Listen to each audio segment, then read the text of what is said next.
Our fellow citizens, let me once more start by expressing my solidarity with the Kenyan youth and families who have lost their lives, sustained injuries, been abducted, or whose loved ones are still missing to date following the protests by the young people of Kenya who have been calling for good governance of their country.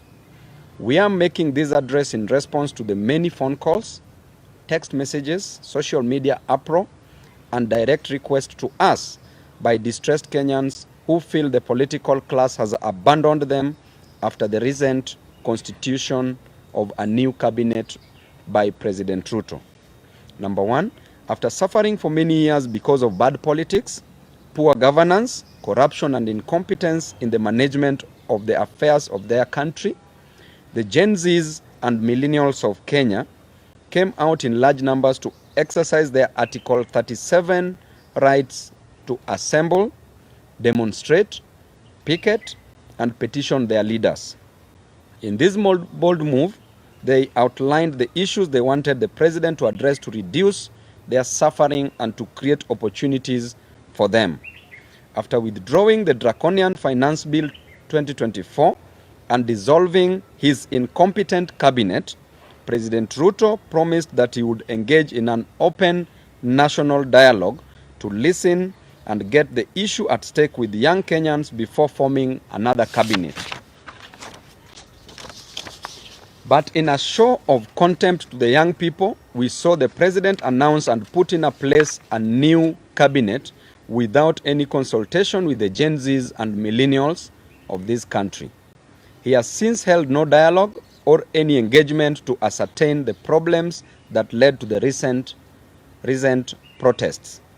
Fellow Kenyans, before any grass has grown on the fresh graves of our youth recently killed, before people who were badly wounded in the protest have healed, and while so many families are still searching for their loved ones who were abducted by state agents, we have been shocked to see President Ruto return to his default mode of shuttling from one country to another and on working from the top of vehicles, apparently launching invisible government projects. Ladies and gentlemen, we want to send a message to President Ruto in very simple but clear terms as the Gen Zs and millennials of Kenya have sent us to tell him that the young people of Kenya feel you are showing them contempt by ignoring all their issues and reverting to business as usual mode while they are hurting from the burdens imposed on them by the failures of your bad policies. The young people are not happy with the fact that you have refused to offer compensation for the families whose loved ones were shot and killed by the police on the instructions of your agents. The young people are unhappy that you have refused to pay for the medical expenses of the people who were wounded by the police. The Gen Zs and millennials of Kenya are unhappy because you have refused to free the youth who were abducted by the police. And you have refused to drop the trumped-up charges against the peaceful demonstrators who went to the streets to ask for good governance of their country. The young people are shocked that you have refused to drop the new funding model of college and university education, which is forcing them to drop out of college. The young people are asking you to show them the practical steps you are taking to create jobs in Kenya to pull them out of this high unemployment. Mr. President, the young people are asking you to take immediate action to lower the high cost of living that is driving them crazy. The young people of Kenya are asking that you show them the reforms you are proposing to address corruption and looting of government resources by people who are under your direct supervision. They are asking that you show them the reforms you are undertaking to improve the competence and quality of your bureaucracy to enable the government to be responsive in service delivery and development. Mr. President, it is a matter of just a few months and another Finance Bill 2025 will be facing Kenyans again. The young people of Kenya are worried that on March 2025, will find them with no change at all, and they will be forced back to the streets to protest poor governance and poor policies and to reject the Finance Bill 2025. As a youthful leader in this country, together with other youthful leaders and other leaders, we want to appeal